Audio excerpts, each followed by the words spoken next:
Sa work ka lang may rest kapag narcissist ang asawa mo. So magtataka kayo kung bakit sa work kayo may rest. It's because of the toxicity at home. Kasi kapag ka ikaw ay may halimbawa meron kang, mister o misis na narcissist, pagdating mo sa bahay, ang pakiramdam mo ay walking on eggshells. 'Pag sinabi nating walking on eggshells, parang lahat ng galaw mo ay calculated mo at ikaw ay maingat na maingat sa iyong mga sinasabi kasi baka magalit at mainis yung iyong asawa. Ayaw mo ng gulo, umiiwas ka dito. Kaya talagang stress ka. Hindi mo sigurado kung mag-aaway kayo o hindi. At marami kang ginagawa na pabor sa kanya o para pagsilbihan siya para hindi siya magalit. So here, gusto mo na maging maayos kayo, gusto mo na maging matahimik kayo, mapayapa, kaya ginagawa mo yun lahat. And that is very stressful, nakakapagod talaga yan. Kahit tutulog ka na, no, hindi ka pa rin kampante, hindi ka pa rin relax, kasi iniisip mo na baka may kailangan ka pang gawin, baka mayroong siyang sabihin, o baka may away na naman, baka gaslight ka na naman, or i-manipulate ka na naman.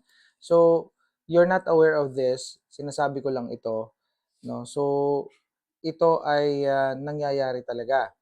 That's the reason why pagpasok mo sa trabaho, doon mo nararamdaman yung mental rest mo, doon mo nararamdaman yung iyong emotional balance, doon mo nararamdaman yung sinasabi kong rest or pahinga.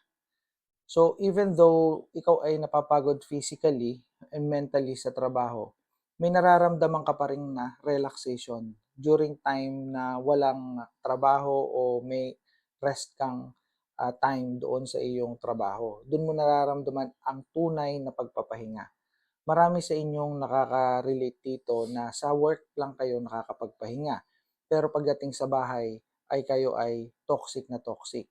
So if this is what's happening in your life and feeling mo talagang exhausted ka na, this content will increase your awareness and it might help you. So right now, kailangan mong maunawaan na meron kang ganitong partner and you need to protect your mental health. No? So kailangan ay meron kang gagawin upang maproteksyonan ang iyong mental health. And I have a lot of videos on how to do that. To protect your mental health, hindi lang sa narcissist, kung hindi sa mga toxic na mga tao sa paligid nyo. And if you feel na nai-stress ka, anxious ka, you can take Dr. Daily Ashwagandha plus Magnesium. This is twice a day para makatulong sa iyong calmness, no, and relaxation. And also, nakakatulong ito sa iyong mahimbing na pagtulog. Suporta ito. So, twice a day, nyo lang itong iti-take. Kapag sa gabi, 30 minutes to 1 hour before bedtime. Okay, so dalawa lang nito. So, see you in my next content. Maglalagay na lang ako ng yellow basket or link dyan para ma-start nyo na ang Dr. Daily Ashwagandha for your stress management. Bye for now.